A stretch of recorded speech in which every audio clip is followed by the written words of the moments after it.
No sé por qué, pero a la primera ojeada al edificio, un sentimiento de tristeza intolerable se apoderó de mi espíritu.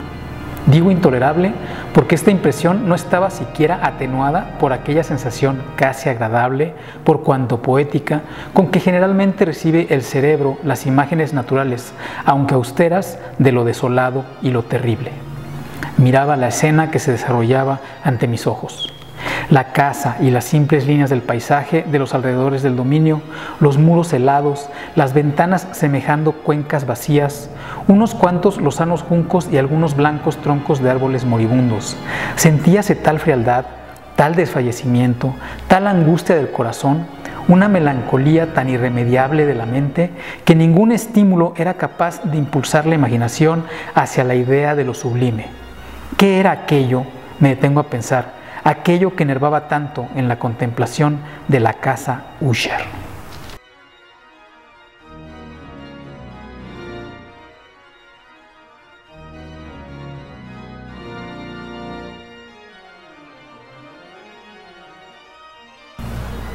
Hola, hoy vamos a revisar un tema que nos parece muy entretenido.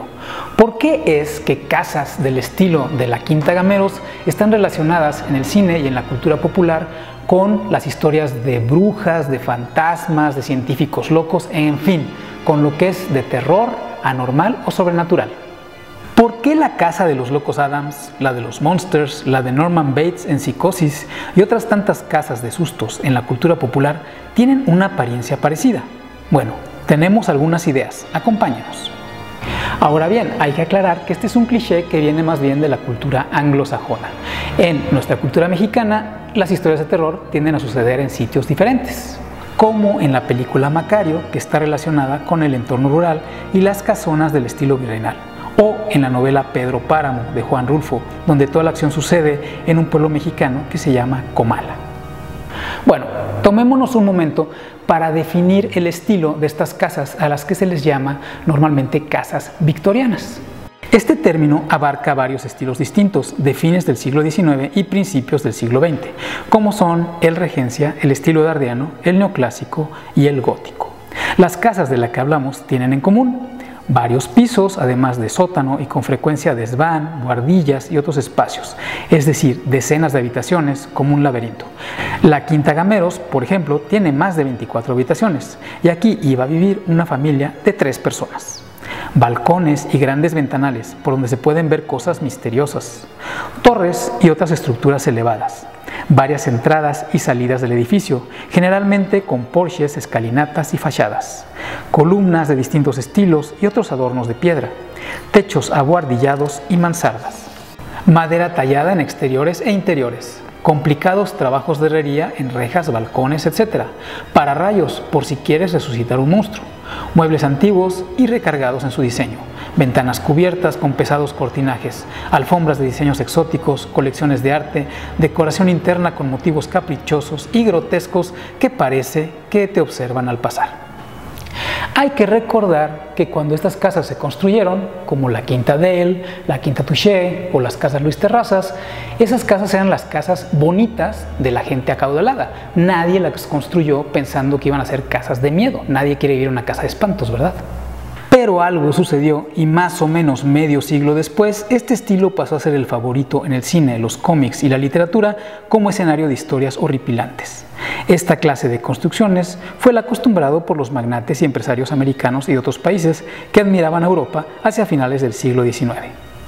Hagamos memoria, esta es una época donde hay un gran desarrollo económico, se acumula mucha riqueza, pero también hay mucha injusticia social y suceden algunos eventos muy sangrientos, como la Guerra Civil en los Estados Unidos de América o la intervención francesa en México y a principios del siglo XX la Revolución Mexicana. En el mundo estalló la Primera Guerra Mundial, lo que terminó con un largo periodo de optimismo acerca del progreso tecnológico y la ciencia.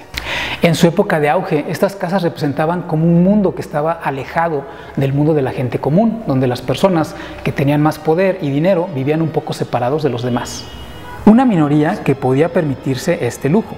Además, parecían un poco excéntricos, con su acceso a las costumbres de otros países, gustos artísticos cosmopolitas y a veces exóticos. Muchos practicaban por su cuenta actividades artísticas y también científicas o pseudocientíficas como el hipnotismo y el espiritismo.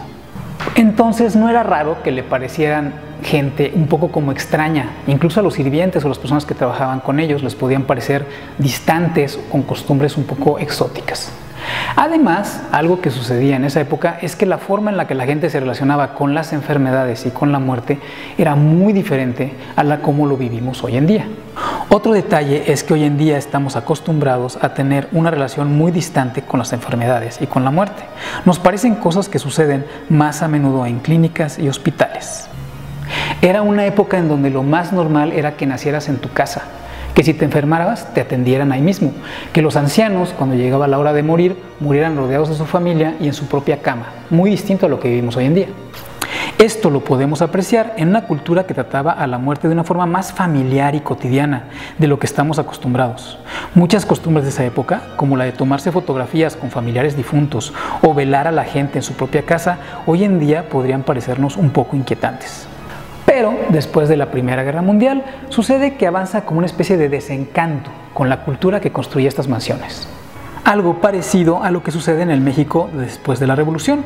Se dan cambios en el estilo de vida con la intención de vivir en un mundo más moderno, de crecimiento económico y desarrollo social. Debido a esto, estas casas empiezan a ser vistas como algo que tenía que ver con un pasado como más decadente y excéntrico. Aquellas personas que se lo podían permitir pasaron de esas antiguas mansiones a residencias más modernas.